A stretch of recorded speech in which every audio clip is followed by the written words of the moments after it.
You started as Roger Baldwin's personal secretary at 19 after several years of college at NYU. Tell me about that. All right. I had gone to an employment agency, and it sent me to someplace in the garment district. I don't remember the name of the shop.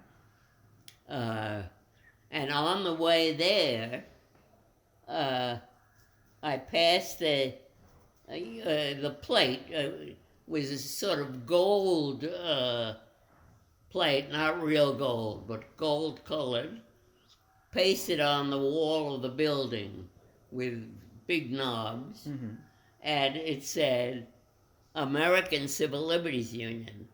And I thought, well, I know something about the American Civil Liberties Union, not a whole lot, but I knew what it was for, and I knew what the liberties were all about, although, as it turned out, I didn't, but I thought I knew. Uh, so I'll go up there, and I think maybe I can impress them. So I did, and I had a very nice interview um, with somebody. I don't remember who, but somebody was educated. And, How old were you? I think I was 19. So I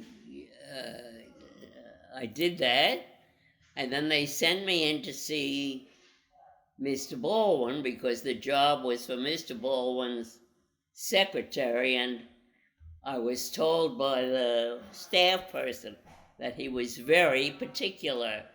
So I said, well, what was he particular about? The English language and neatness, promptness. He named about 25 things that no one person could possibly be. But I went in there and I made up my mind to impress him, and I did. And he hired me. And right then and there, he said, well, I'm glad you're here. I'd like to dictate to you, to tell you that you're hired, and I'd like to dictate to you all the stuff, although I didn't use language like that he hadn't been able to dictate because the girls were not good enough for that elevated form of dictation. So Roger starts to dictate to me, and he's talking at pretty fast speed, a little bit faster than you would have with a fast conversation. And I had gone to secretarial school and decided I could pick up uh, the technique uh, through being hired and having that as the practice. But Roger talked at faster than conversational with very elevated vocabulary. I knew it all, but I didn't know how to transliterate it into what do they call it? Shorthand. What? Shorthand. Shorthand. Thank you. Thank you. But I did the best I could, and he suggested, like with a hammer, that I stay until I had put the shorthand into letter-shaped forms.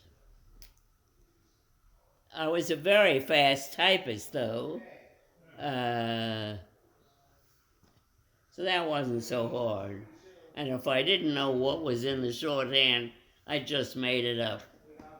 I knew in general what the subject was. So after about a couple of hours, I handed him back these dictations in letter form, which is what he wanted. And he came in with a whole sheaf of them after about an hour or so, or maybe more. And he was laughing or smiling.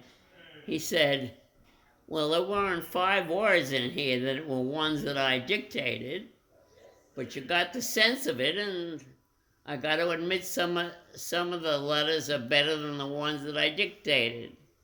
He said, so that was really a test of how you would do, and I'm very pleased with it.